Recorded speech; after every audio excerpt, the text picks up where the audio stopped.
Well, hello everybody. It's good to be with you in this way. I'm in our pottery studio outside of Camp Point, Illinois, and my wife Shelley and I have been taking pottery classes together the last 2 or 3 years, and I've found it's something I really enjoy, and especially here during retirement years. Just started being retired, and so I can't knit, so maybe I'm gonna do some pottery during retirement years. So. The funny thing is, every time I throw a piece of clay like this, for me, I guess, it makes me reflect on this creation story that you heard read today, how God, in the very beginning, God scooped up some clay and formed, the very first thing he formed was a human being. And it's really interesting that that human being's name is Adam. That's no coincidence, because in Hebrew the soil is called, and I'm not going to pronounce it correctly in the Hebrew, but it's Adamah, A-D-A-M-A-H in English letters. So Adam is the man of soil, made from the soil. And God scooped up this soil and saw something that wasn't yet there to see. And he formed a human being and breathed the breath of life into this human being named Adam. And then God kept creating, scooped up some more soil and formed animals and brought them to Adam. And Adam was then part of the team because Adam got to name all these. And so the creative process was something that wasn't God only, but God actually encouraged and enabled Adam to be part of that whole creative process. And finally, after making all the animals and Adam naming them all, God made Eve, and so Adam and Eve were the first people living in the Garden of Eden, a beautiful, perfect place. There was no sin, no death, no. They had all the food and everything they needed to take care of them. It was perfect, just like we think of heaven, I think. And that was the very first creation. So I wanted to demonstrate one piece of pottery and just let you see why it kind of does remind me, I guess, of this creative process. Here, this is 4 pounds of clay. And I've been working on it just to soften it up a little bit, get it used to the idea of changing, because for now it's just pretty much a lump. So let's see what it could become. I'm going to throw it down the middle, and the first task is called centering. You can see my hand rides there. It's not perfectly centered at all. And every time I center clay, you have to get it a little bit wet to do that. You see how it's like fighting back a little bit. So to get it centered, you have to get it so it's all rotating exactly around the center, so your hands are on it constantly and it's not pushing you away. I think about the centering process like God's way of working on us through our lifetime, helping us grow, and we push back and resist, and then there's that moment in centering when it actually comes together. It's really a beautiful feeling. Right now, see, it's just bucking and kicking and saying, no, you won't. And here you go. So I'm going to first try to get the top of it a little bit more even. And you can tell, actually, that you have to use a little bit of elbow grease. It's not, sometimes it gets you huffing and puffing a little bit. All right,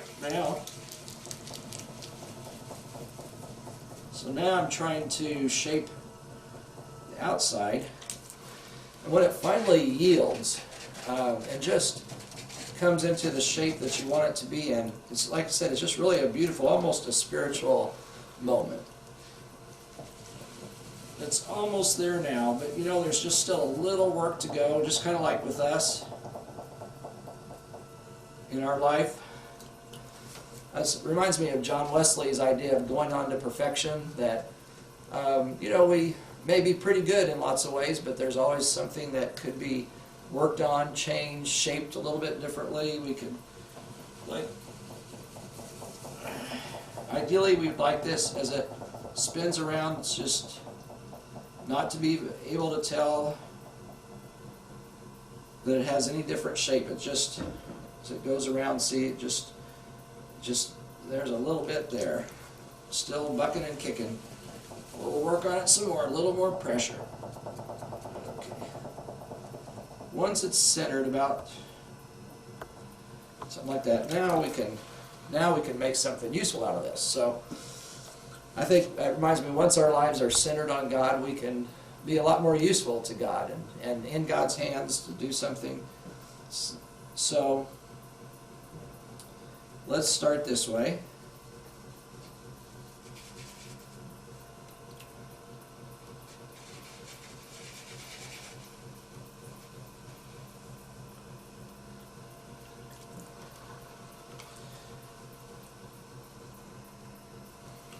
Okay.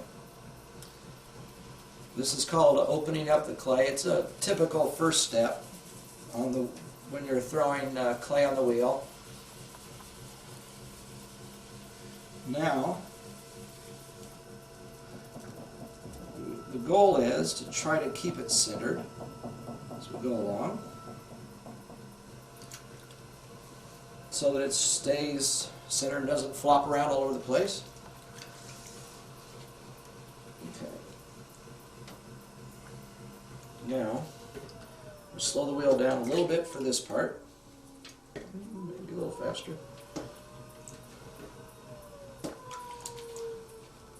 Okay.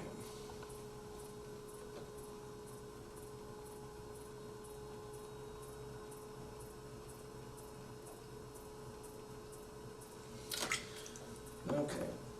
Now we're taking some of the clay that was down low and just slowly lifting it higher and higher.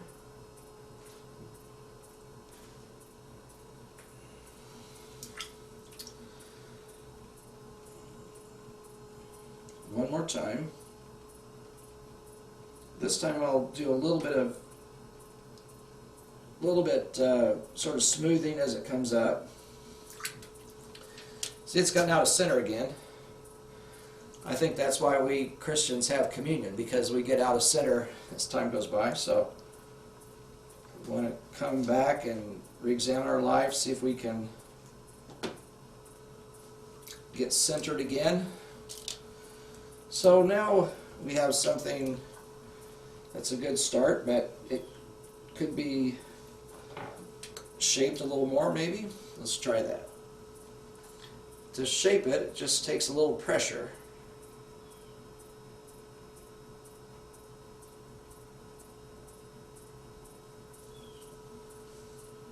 Okay. To have your hands wet, let it just slide by as it goes. There we go.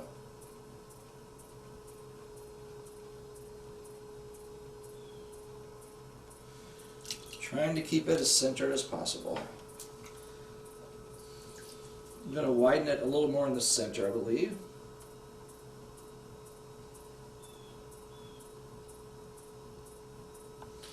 And let's slow it down a bit.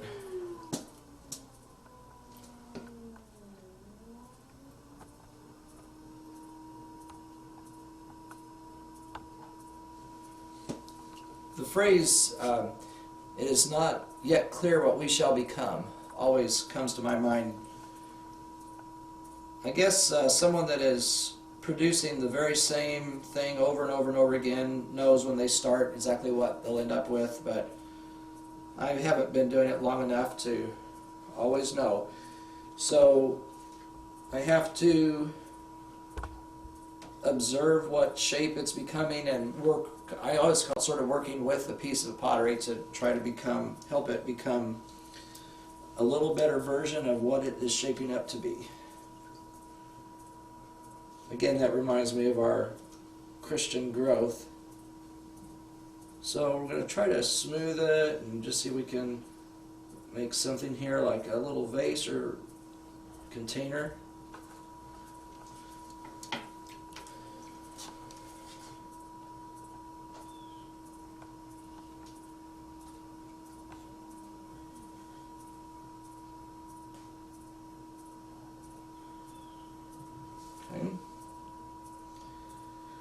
have to be very gentle with it. It's just wet clay going round and around. It's really quite weak. It'd be easy to hit it wrong and have it all fall apart, and believe me, I've had that happen lots of times. So now I'll try a finishing touch here on it. I'll just start down here, and I think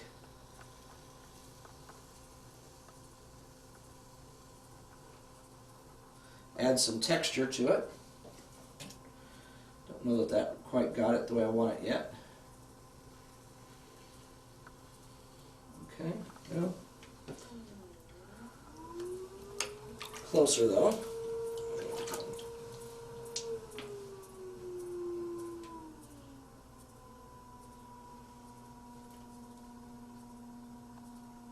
You can see it doesn't have a lot of strength on its own, but it has potential. And after it's fired in the kiln, then it will, you can see some texture there on it. So after it's fired in the kiln, it'll go up to over 2200 degrees by the time it's finished. And it will become strong at that point, and we can add color to it, and it will go on with those stages. I can't show you all that right now, but just trying to, there, help it be centered and finished. We can trim a little bit off the bottom and get it ready to call it done.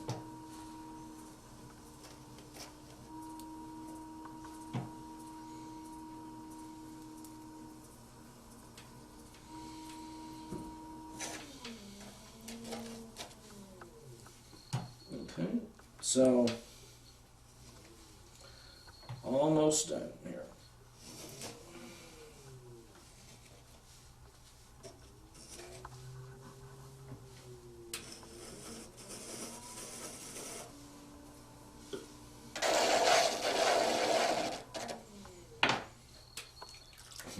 It's still bucking and kicking a little bit. That's all right. We'll keep working with it. Alrighty. Now, last touch.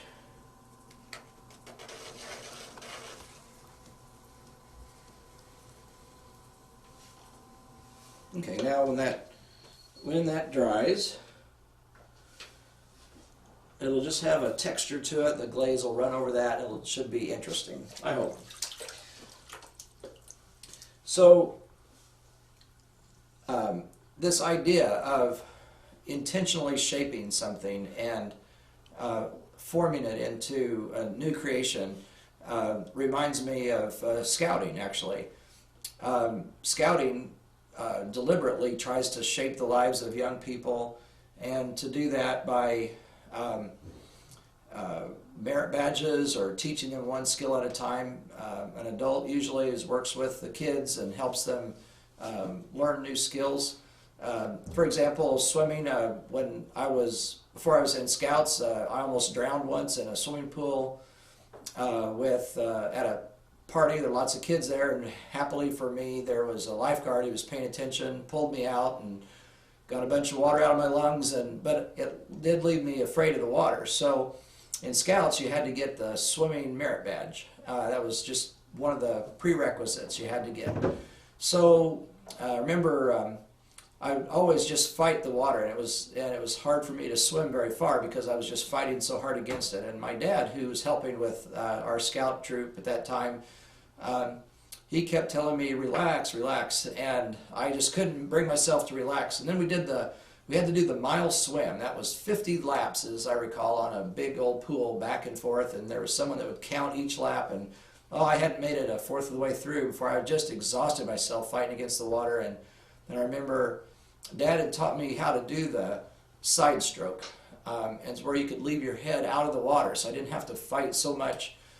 And during the side stroke, I remember finally just so exhausted, I just was able to I kept hearing those words, relax, and I did. I just let myself relax, and to my astonishment, instead of the water being my enemy, it was at that time my friend. It would hold me up and let me rest.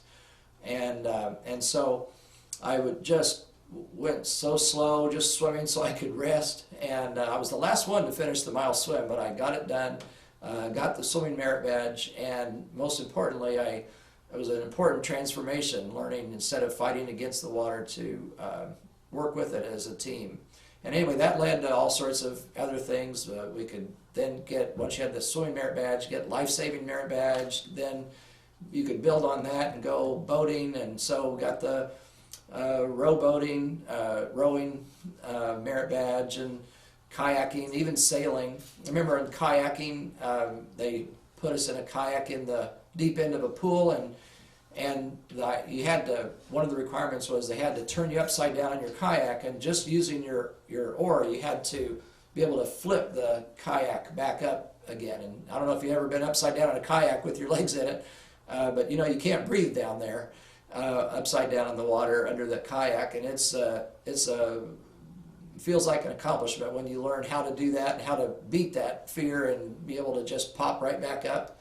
And an important tool to be able to go kayaking, and anyway, something that we learned in that Scouts. And cooking, I remember as tenderfeet, you know, we had to plan our own meal and go on a camp out and eat the food that we cooked for ourselves. And so we were going to have pork and beans. I remember maybe it's the first night. So we had a can of beans, and the pork was just hot dogs, but we were going to mix it up together and call it pork and beans. So we got all the way out in the middle of the woods, us tenderfeet, and realized that nobody remembered the can opener. And I don't know if you ever tried to open a can of beans by beating it with sticks, but when you're done, there's not a lot of beans left. And not only that, it's probably not the best pork and beans you ever had in your life, but we ate it, and we learned to be prepared. Scouting did a lot to teach us all sorts of things, and it was done intentionally. It was a shaping process that adults gave up their weekends, their evenings to come work with youth to try to help them learn new things and have a better life. And for that, I'm grateful that there were people that decided to do that. I've often thought in the church maybe we should have merit badges, deliberate programs where we learn to do things better, like praying, for example, the praying merit badge. It's so common, you know, if you see on Facebook or something that someone will mention they lost a loved one, or maybe they're going through chemotherapy, and you'll see 100 or 200 people say, "Oh, I'll keep you in my thoughts and prayers." But I remember in the first church I served, there was a man that would go around, and every single week he would follow up asking someone, "How's it going now? How's it going now?" And then he would listen and just let them talk and find out how things were going. I talked to him about that once, and I found out that what he does is anytime that somebody asked for a prayer, he had a little black book he kept in his pocket, and he would write down their name and what their prayer request was, and whenever he prayed, he used that, and he would put a check mark every single week by their name, trying to make sure he talked to them about the things he was praying for. And he said he only crossed them off his prayer list until he talked to them and found out that everything had worked out. So I think that would be a good goal for all of us in the church to do, just to try to make our prayers not just words we say, but followed up with concrete actions. That would be a great step forward. Stewardship, I think it would be wonderful if one of the requirements of the stewardship merit badge, would be that just 1 year we had to take what we had given on average the last 3 years and triple it. Figure out what would it take. Do we have to sell one of our cars? Do we have to sell the bass boat?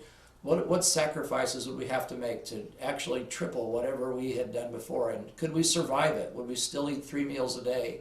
And most importantly, with all that extra money, what difference could we make in the world if we decided to do that? How many more people in poverty would get food and medicine that they needed around the world to survive because we gave up our bass boat or our extra car? And once we'd done that for a year, we could get the stewardship merit badge. There's a lot of ways that the world could change. There's always another problem, another issue, something out there.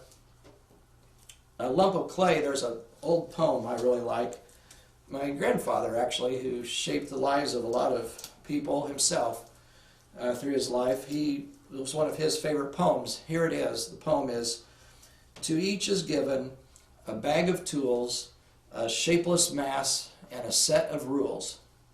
And each must make, before their life is done, a stumbling block or a stepping stone." I think in the church we worship God hoping that God will help us make a lot of stepping stones, help people that are poor and in need find a new and better life and have hope. What would you like to change in the world that you live in today? When you watch the news, what kind of creativity do you think God is hoping for? You know, there's a lot still in your hands. Every time you open your mouth, it's hard to tame the tongue, you know, it fights back hard. It's hard to keep it centered in God, but it can be done. One word, one phrase at a time. How would you shape the way that you speak, and how many kind words would you say to other people if you could just begin to shape tomorrow and the next day? What could it become? To each is given a bag of tools, a shapeless mass, and a set of rules, and each person must make, before their life is done, a stumbling block or a stepping stone. God is still creating, working on you and me, and I think asking us to take this world with love in our hands, take our neighbors, our friends, our family, and the shaping that we do may it be done as a witness to the love of God, how He has first taken us in His hands and changed us, made us who we are, that we might be for the world a blessing, a stepping stone to a better tomorrow. May God bless you. Thank you for taking these few minutes to share. Amen.